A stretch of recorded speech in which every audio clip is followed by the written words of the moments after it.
দাজ্জাল আসার আগে আসলে ৩ বছর কি ঘটবে? দাজ্জাল হচ্ছে কিয়ামতের একেবারে বড় আলামত, যে আলামতগুলো প্রকাশিত হওয়ার পরে মানুষ আর সময় পাবে না। পুতির একটা মালা থেকে দানা পড়ে গেলে একটার পর একটা যেভাবে পড়তে থাকে, এইভাবে একটার পর একটা একটার পর একটা একটার পর একটা পড়তে থাকবে। মানুষের হাতে আর কোনো সময় থাকবে না। দাজ্জাল আসার আগে পৃথিবীতে বেশ কিছু সিমটম দেখা দিবে। এই পৃথিবী উত্তাল হয়ে পড়বে। হাত্তা তুরাল আরদু দামান, সারা দুনিয়াতে বিভিন্ন প্রান্তে মুসলমানেরা মার খাবে। ওয়ায়াকুন আল ইসলামু গরীবা, পৃথিবীতে এমন অবস্থা হবে যে মুসলমানরা সবচেয়ে দুর্বল হবে।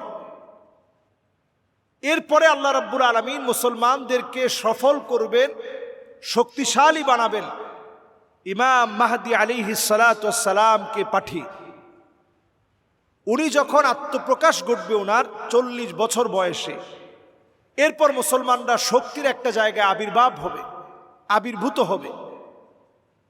মুসলমানরা এতটাই শক্তিশালী হবেন, ইউসলিহুল্লাহু লাহু লাইলাতান ওয়াহিদা, এক রাত্রির ভিতরে মুসলমানরা শক্তিশালী হয়ে যাবে। সুবহানাল্লাহ বিহামদিহি। এর পরের বিষয় হচ্ছে মাহদী আলাইহিস সালাতু ওয়াস সালামের 6 বছর পরে দাজ্জালের আত্মপ্রকাশ ঘটবে। দাজ্জাল যখন এই পৃথিবীতে আসবে, অবস্থাটা এমন হবে, তার আগে দাজ্জাল আসার আগেই আল্লাহ রাব্বুল আলামিন শেষ সময়টা এমন হবে, ইন্নাল্লাহ আযজা ওয়া জাল্লা লাম ইয়াবআসু নাবিয়্যান ইল্লা হাযযারা উম্মাতাহু দাজ্জাল। এমন কোন নবীকে আল্লাহ তাআলা পৃথিবীতে প্রেরণ করেননি যেই নবী আলাইহিস সালাতু ওয়াস সালাম তার স্বীয় কওমের লোকদেরকে দাজ্জালের ব্যাপারে বোঝাননি।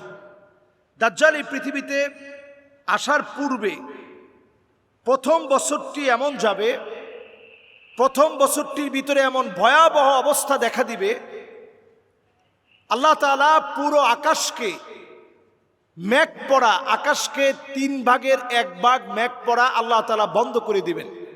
আকাশ থেকে বৃষ্টি বর্ষণ 3 ভাগের 1 ভাগ হবে, আল্লাহ তাআলা বাকিটা বন্ধ রাখবেন। এরপরে আল্লাহ রাব্বুল আলামিন জমিনের উর্বরতা কমিয়ে নেবেন 1 ভাগ। দ্বিতীয় বছর এমন হবে জমিনের উর্বরতা আল্লাহ রাব্বুল আলামিন 2 ভাগ, আল্লাহ রাব্বুল আলামিন জমিনের উর্বরতা কমিয়ে নেবেন। এরপরে আল্লাহ রাব্বুল আলামিন এমন একটা সময় দিবেন, জমিনের উর্বরতা পুরোপুরি কমে যাবে, দুর্ভিক্ষ দেখা দিবে। দাজ্জাল আসার পূর্বে ইবনে মাজাহ উনি হাদিসটি বর্ণনা করেছেন। এরপরে দাজ্জাল এসে দাজ্জাল যে কাজটা করবে, ফালা তাবকা লাহুম সাইমাতুন ইল্লা হালাকাত, জমিনের অধিকাংশ জায়গা কেমন যেন ধ্বংস হয়ে পড়বে। দাজ্জাল আসার 3 বছর আগে জমিনের অধিকাংশ জায়গা একেবারে ধ্বংস হয়ে পড়বে। এরপর জমিনের ভিতরে এমন অবস্থা হবে, ওয়া ইন্না মিন ফিতনাতিহি আইয়ামুররা বিল হায়্যি ফায়ুকাযযিবুনাহু ফালা তুবকা লাহুম সাইমাতুন ইল্লা হালাকাত। এই পৃথিবীতে এমন ফিতনা দেখা দিবে, মৃত ব্যক্তিকে যদি দাজ্জাল বলে যে তুমি জীবিত হয়ে যাও, দেখবেন জীবিত হয়ে যাবে। বর্তমানে এই বিষয়গুলোকে একেবারে হালকা করার জন্য এআই প্রযুক্তি ব্যবহার করা হচ্ছে। আপনারা অনেকেই হয়তো বিষয়গুলো অনেকে জানেন, অনেকে জানেন না। এবং দেখবেন ড্রোনের মাধ্যমে শূন্যস্থানে বিভিন্ন এলিয়ন দেখানো হচ্ছে। এগুলো কিন্তু জিনদেরই বিভিন্ন আকৃতি, এলিয়ন বলে এগুলো হালকা করা হচ্ছে। দুষ্ট জিনদের বিভিন্ন আকৃতিকে এলিয়ন বলে এখন চালিয়ে দেওয়া হচ্ছে। এরপরে আসুন, দাজ্জালের 3য় বছরটা এত ভয়াবহ হবে, চতুর্দিকে দুর্ভিক্ষ লেগে যাবে। হাদিসের ভিতরে আসছে, ওয়া ইন্নাহু লা ইয়াবকা শাইউম মিনাল আরদ ইল্লা ওয়াতাআহু ওয়া যাহারা আলাইহি ইল্লা মক্কা ওয়াল মদিনা লা ইয়াতিহিমা মিন নাকাবিহিমা। নবী আলাইহিস সালাতু ওয়াস সালাম বলছেন মক্কা মদিনা শূন্য হয়ে যাবে, এত ভয়াবহ পরিস্থিতি সৃষ্টি হবে, ক্ষুধার তীব্রতা এত বেড়ে যাবে, মানব শূন্যতা দেখা দিবে। সেই সময়ে দাজ্জালের হাতে থাকবে রিজিক। যে লোকটা দাজ্জালের কথা বিশ্বাস করবে সে রিজিক পাবে। সঙ্গে সঙ্গে সাহাবী প্রশ্ন করলেন, নবী তাহলে সে সময় ইমানদারদের কি অবস্থা হবে? নবীজি বললেন, ইমানদারদের খাদ্য হবে তাকবীর আল্লাহু আকবার। ইমানদারদের খাদ্য হবে তাকবীর আল্লাহু আকবার। ইমানদারদের খাদ্য হবে তাহমিদ আলহামদুলিল্লাহ। ইমানদারদের খাদ্য হবে জিকিরের মধ্যে আল্লাহ তাআলা ইমানদারদের খাদ্য রাখবেন। জিকিরের মধ্য দিয়ে ইমানদারদেরকে আল্লাহ তাআলা রিজিক দান করবেন। সুবহানাল্লাহ বিহামদিহি। এই সময়টা আমাদের কাছে আপনি যদি একটু চিন্তা করেন, বর্তমান সময়ে এআই প্রযুক্তির সময়ে ড্রোনের মাধ্যমে শূন্যস্থানে কত কিছু দেখানো হচ্ছে, নানাভাবে বিভিন্ন জায়গায় বিভিন্ন চিত্র ধারণ করা হচ্ছে, নানাভাবে বিভিন্ন জায়গায় বিভিন্ন দৃশ্য আমরা দেখতে পাচ্ছি।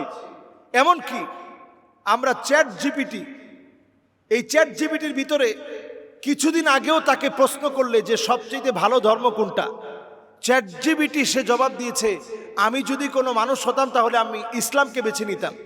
কিন্তু দেখেন চক্রান্ত কেমন। এখন আপনি চ্যাট জিপিটিতে যদি আপনি প্রশ্ন করেন সবচেয়ে শ্রেষ্ঠ ধর্ম কোনটি, চ্যাট জিপিটি সে উত্তর দিবে যে আমি হচ্ছি একটা রোবট, আমি তো একটা মেশিন, আমি তো ধর্ম নিয়ে কোনো কথা বলতে চাই না। তার মানে প্রত্যেকটা জায়গায় সুকৌশলে তারা আপনাদের মন মাইন্ড সেট আপ সবগুলোকে নিয়ে নেবে। আপনি ইউটিউবে যা দেখতেছেন আপনি দেখবেন ফেসবুকে ঠিক তাই আসছে। এমনকি অনেক সময় আপনি দেখতে যাচ্ছেন না, ফোনে আপনি সাথে রেখে আপনি হয়তো আপনার বন্ধুর সাথে বলছেন যে আসলে আমার বুকটা ব্যথা করতেছে, আসলে ডাক্তার দেখানো দরকার, এরকম কথাবার্তা চালাচ্ছেন।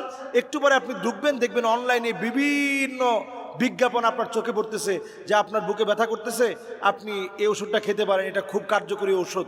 তার মানে আপনাকে টোটালি এখন কিন্তু নিয়ন্ত্রণ করা হচ্ছে অ্যালগরিদমের এই যুগে। অ্যালগরিদম ছাড়া এখন বর্তমানে কোনো প্রযুক্তি কল্পনা করা যায় না। এই সময়ে আপনার কোনো প্রাইভেসি বলতে কিছু নাই। সুতরাং বাঁচার জন্য দাজ্জালের ফিতনা থেকে এই যে জুমাবারে সূরা কাহাফ পড়ুন, প্রতিনিয়ত 10টা আয়াত সূরা কাহাফের তেলাওয়াত করার চেষ্টা করেন। আমরা ইনশাআল্লাহ দাজ্জালের যে ফিতনাগুলো আমরা এখন শুনছি জানছি, এগুলো যেন মাইক থেকে বলা বন্ধ না হয়ে যায়।